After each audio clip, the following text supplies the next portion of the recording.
I look at these draft prospects. You would think, somebody is the ACC Player of the Year, right? Marvin Bagley Jr. III, ACC Player of the Year, Duke. And maybe that's a negative that he did well at Duke. But, no injuries. He plays, three. He can play on the perimeter. He can shoot. Seems to have some good mobility, offensive moves. It feels like he has the fewest question marks. We love the unknown.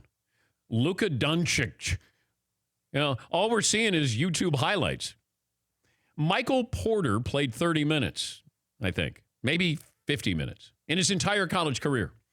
And I just saw where he could be moving up to number 2 in the draft, Sacramento Kings, with Michael Porter Jr. III. And you start to outthink yourself with this. Is Trae Young going to translate into the next Steph Curry?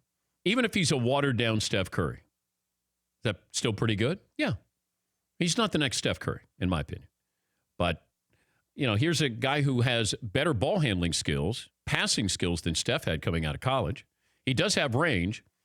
I just don't think he's the consistent shooter that Steph was in college and then has certainly proven to be in the NBA. But you're looking at some of these guys, and there's going to be probably, everybody's looking now for the next Donovan Mitchell. It used to be the Draymond Green. Now they're looking for, hey, can we get somebody like 13 or 14 or 15? Because before Draymond, you had Kawhi Leonard. We're sort of looking for that guy in the 13 to 18 to 20 range. Or, maybe you're looking at, hey, can we get a Kyle Kuzma? These guys up top have to stick. They have to be able to make an impact. They have to be able to play right away. It's when you have that pick a little bit later on, outside of the lottery, that's where you're going to take a chance on somebody. But the fact that Michael Porter Jr. III is going from 50 minutes in his career to maybe the second pick overall and got a bad back, or at least he's had a bad back. And you're really basing this off what he did in high school. I don't think there's anything you saw at Missouri where you go, yep, that guy right there. That 5 minutes that he had in the tournament, awesome. Probably not enough. Now, if you put together a YouTube highlight package and you had that, then maybe you'd go, boy, that guy's pretty good. But if you watched a game, is he one of those guys that you're going to say, that's the face of my franchise? Because if you're taking him number 2 overall by Sacramento, then you're saying this is our guy. And, man, there's a lot of question marks attached to that. Where, DeAndre Ayton, appears to have all of the things that you want in a big guy. Is Phoenix going to lock in on him? And then you're going to have guys who are going to fall. And it could be this Luka Doncic. He could be the guy who falls. If Phoenix doesn't take him and his former coach is coaching Phoenix, then he might drop a little bit. Because there's going to be somebody who's fallen. There's going to be somebody who's just sitting there at the table and they're not calling his name. Yeah, McLovin. I look at these mock drafts, and the 7-footers at the top confuses me because the NBA, I watch the playoffs, and there's barely ever 7-footers on the court.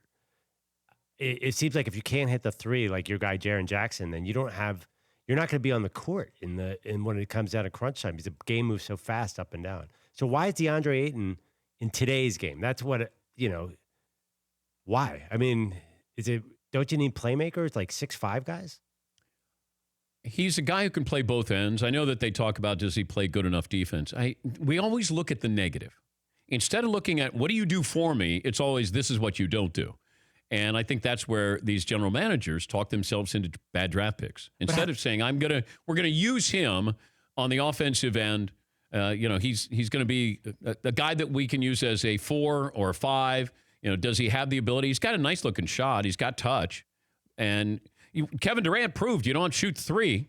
Mid-range jumper, it still has a place in today's NBA. Who's he going to cover on the Warriors? Like, which player? He can't go out with Durant. He can't cover the guards. Draymond will take him outside. It'll be Draymond Green. It's going to be tough for him. Okay, who's guarding him on Golden State? The game moves too fast. Nobody, honestly, what does that mean? The 7-footers are irrelevant. I mean, that's... So when he goes to the other end, the game moves so fast that you don't have to guard him? Yes, you want to shoot in the first 10 seconds of your... I feel like that low post presence, unless he could come outside, which, some of these guys look like they can do, like Embiid. We're going to eventually get back to a guy who is in the post who's unstoppable. Yeah. And we're eventually... It feels like it's cyclical here. we're going to eventually get to that point where you go, just throw it into him and nobody can guard him.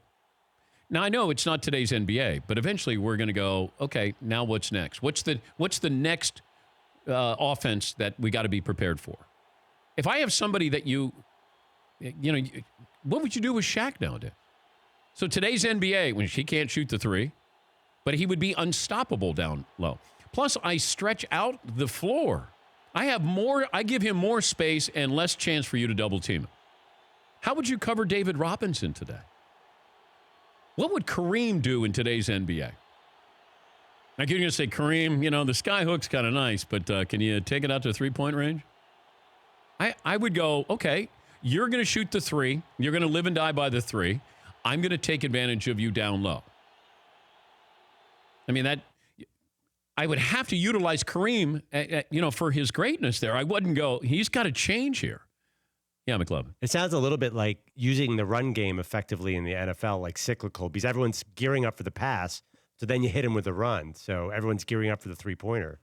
And that's what is going to happen in the NFL. I do think that the running game, because everybody's going to be geared with like smaller, leaner, faster players on defense to stay with these spread offenses. And if I have a running attack, I'm going to take advantage of that. And I think that you're going to have teams. Look at New Orleans. They went from, one of the greatest passers in history to a running game. And then they complement the running game with Drew Brees. Who would have thought that? Yeah, Paul. It's interesting, though, the 7-footers taken lately in the top 10 picks of the draft are European guys who could shoot the three. Lauri Markkanen was the only 7-footer of the top 9 picks of the draft last year, and he led all the rookies in threes. And then a couple years ago, Porzingis, even though he's 7'3", he's a small forward basically in the league. He shoots threes well. Yeah. That's why I like Jaren Jackson Jr. I think that he has that ability to be able to stretch inside, outside. And I think, he's a guy who could, start right away. I don't know if he's going to be great, but I like him out of all of these guys. There's a lot of talent in here, but I don't know if you're going to have somebody that you go, we're going to look back on this draft and go, that guy. But Bagley, to me, it feels like he checks the boxes for everything that you want. For more Dan Patrick Show, tune to Audience Channel 239 on DirecTV or download the Dan Patrick Show app.